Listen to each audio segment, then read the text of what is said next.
राधे राधे दोस्तों, हरे कृष्णा। आप सभी को बसंत पंचमी की हार्दिक शुभकामनाएँ। जब सृष्टि में अज्ञान था, मौन अंधकार था, तब ब्रह्मा जी की प्रार्थना पर माता सरस्वती प्रकट हुई और बीड़ा के मधुर स्वर में ज्ञान का संचार किया। चलिए इसकी मैं आपको एक कथा सुनाती हूँ। यह कथा शुभ ग्राम नाम की एक गाँव की है। वहाँ राधा नाम की एक कन्या रहती थी। राधा का शरीर बहुत अच्छा था, वह स्वस्थ थी।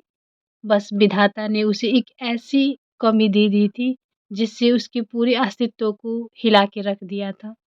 वह बोल नहीं सकती थी, जन्म से ही उसके कंठ में कोई स्वर नहीं फूटा था। गूंगी ही एक शब्द था, जिससे उसे गाँव में पहचाना जाता था। बुजुर्ग उसे देखकर फुसफुसाते थे, ईश्वर जाने किस कर्म का फल दिया है कि इस घर में सुख कहाँ से आएगा। राधा यह सब सुनती रहती थी, पर महसूस करती थी, उसकी आँखें दर्द की अनकही कहानियाँ सुनाती थी। उसके पिता रामदीन और माँ सावित्री अपनी बेटी की इस पीड़ा को देखकर जीते जी मर रहे थे। माँ अक्सर सोचती, मेरी बच्ची तू कब मुझे माँ कहकर पुकारेगी। संत पंचमी का दिन राधा के लिए सबसे पीड़ादायक होता था। पिछले साल जब वह पीले वस्त्र पहनकर मंदिर गई थी, तो पंडित जी ने उसे बाहर जाने को कह दिया था। गूंगी लड़की सरस्वती के मंदिर में क्या करेगी? तू तो अपशगुन है। उन शब्दों से उसकी आत्मा को घायल कर दिया था। इस बार राधा ने ठान लिया था कि वह पीले वस्त्र पहनकर हाथ में पूजा की थाली लेकर मंदिर पहुंचेगी। जब आरती शुरू हुई, जय मां सरस्वती, तो राधा की आत्मा रो पड़ी। वह भी इन स्वरों में अपना स्वर मिलाना चाहती थी। उसने मौन में प्रार्थना की, माँ मेरी आत्मा की आवाज सुनो। मुझे धन यश नहीं चाहिए, मैं बस अपनी पहचान माँगती हूँ।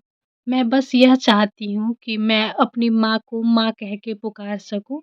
राधा को रात में स्वप्न में स्वयं माँ सरस्वती प्रकट हुई। चारों ओर स्वर्णिम प्रकाश फैल गया। माँ ने मुस्कुराते हुए कहा, मेरी प्रिय बेटी राधा, तेरी मौन साधना मुझ तक पहुँच गई है। कल सुबह जब सूर्य की पहली किरण धरती को स्पर्श करेगी, तेरा कंठ खुलेगा। तू केवल बोलेगी नहीं, तू सत्य को गाएगी और ज्ञान का प्रसार करेगी। ऐसे ही सुबह की सूर्य पहली किरण धरती को स्पर्श किया। राधा के मुँह से माँ, माँ की आवाज़ निकली। यह उसका अपना स्वर था। उसकी आँखों में खुशी के आँसू बह रहे थे। उसकी आवाज़ सुनकर माँ सावित्री के हाथ से घड़ा छूट गया। दोनों माँ-बेटी एक दूसरे को पकड़कर रोने लगी। पूरा गाँव में खबर फैल गया कि गूंगी राधा बोलने लगी है। गाँव वालों को अपनी गलती का एहसास हुआ और उन लोगों ने राधा राधा से क्षमा माँगी। राधा ने बड़े मधुर स्वर में कहा, माँ सरस्वती ने मुझे बाड़ी इसलिए दी है, ताकि मैं सत्य और प्रेम का से बात कर सकूँ, घृणा और नफ़रत से नहीं। इसलिए मैं आप सभी लोगों को क्षमा करती हूँ। माँ सरस्वती कहती हैं, मैं विद्या दानी हूँ, पर याद रखना, मैं केवल बोलने की शक्ति नहीं देती, मैं सच बोलने का साहस देती हूँ।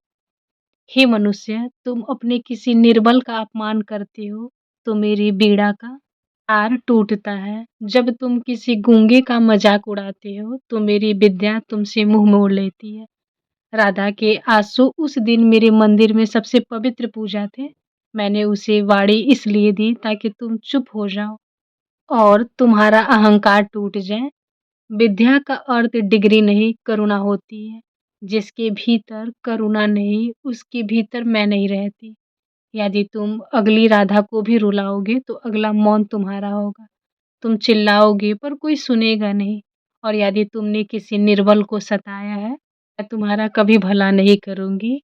और यदि तुमने किसी निर्बल का हाथ थाम लिया है, तो मेरी बीड़ा तुम्हारे जीवन में फिर से बज उठेगी। आप लोगों को ये कथा कैसी लगी नीचे कमेंट में ज़रूर बताइएगा। बोलिए राधे राधे, जय माँ सरस्वती।